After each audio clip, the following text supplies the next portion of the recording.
വയനാട് പനമരം, നെല്ലിയമ്പം, മണൽവയൽ, പുഞ്ചവയൽ മേഖലയിൽ ഭീതി പരത്തി കാട്ടാനകൾ.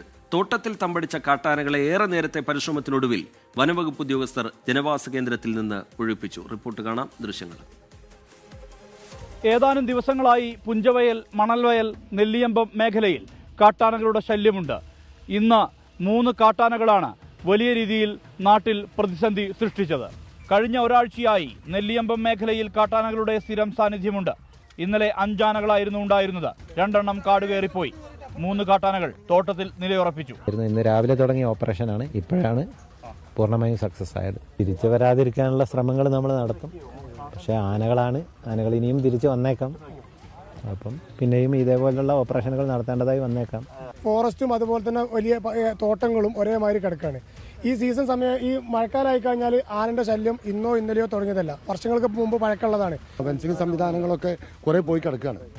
ഇന്ന് വരും നാളെ വരും എന്ന് പറയുന്നുണ്ട്. ഇതിനെപ്പറ്റി ഒരു തീരുമാനമില്ല. ഇന്നലെ മുതൽ വനംവകുപ്പ് ഉദ്യോഗസ്ഥരുടെ നിരീക്ഷണത്തിലായിരുന്നു കാട്ടാനകൾ. ഉച്ചയോടെ ഇവയെ തുരത്തുന്ന ദൗത്യം തുടങ്ങി.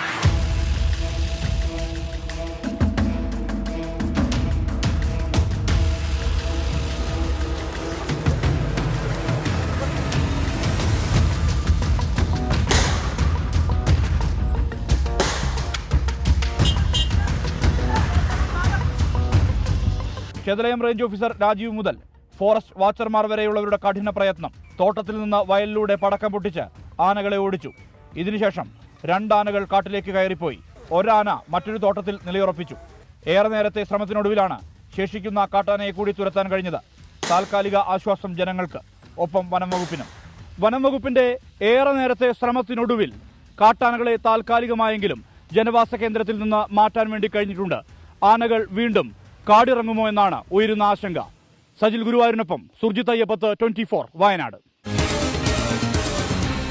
പൊതുജനം കഴുതയല്ല സാർ. പനമരം മേഖലയിലെ കാട്ടാന ശല്യം നേരത്തെ 24 തന്നെ നിരവധി തവണ റിപ്പോർട്ട് ചെയ്തിട്ടുള്ളതാണ്. മേഖലയിൽ പുറത്തിറങ്ങാൻ കഴിയാത്ത അവസ്ഥയാണുള്ളതെന്ന് അവിടെയുള്ള പ്രദേശവാസികൾ, നാട്ടുകാർ പറയുന്നു. കാണാം ചില പ്രതികരണങ്ങൾ. കാട് വെട്ടുന്നില്ല, അതാണ് മെയിനായിട്ടുള്ള പ്രശ്നം. ഇത് തോട്ടത്തിലേക്ക് വന്നാൽ പിന്നെ ആന പോവില്ല. ഇത് ഫോറസ്റ്റ് പോലെ കിടക്കുകയാണ്. 30 ഏക്കർ സ്ഥലമുണ്ട്. അത് നിർബന്ധമായിട്ട് നിങ്ങൾ അവരുമായിട്ട് സംസാരിച്ച് കാടൊന്ന് വെട്ടിച്ചേരണം. ഉദ്യോഗസ്ഥന്മാർ വരുന്നുണ്ട്, അവർ കുറേ ഡ്യൂട്ടി ചെയ്യുന്നില്ല എന്നല്ല. പക്ഷേ എന്നിരുന്നാലും അതിന് ശാശ്വത പരിഹാരം ഇന്നുവരെ അവരെ സംബന്ധിച്ചിടത്തോളം കാണാൻ കഴിഞ്ഞിട്ടില്ല. ഇതിന് ശാശ്വത പരിഹാരം കണ്ടാലേ എന്താക്കാൻ പറ്റൂ. നമുക്കൊന്നും ഇതുവഴി യാത്ര ചെയ്യാൻ പോലും പേടിയാണ് ഇപ്പോൾ. ഈ ഒരൊറ്റ കൊല്ലം കൊണ്ട് ഇവിടെ വന്ന് നിങ്ങൾക്കറിയാം, ഒരു മനുഷ്യനും ഒരു കൃഷിയും ചെയ്യാൻ പറ്റാത്ത കൊല്ലത്തിലേക്കായി.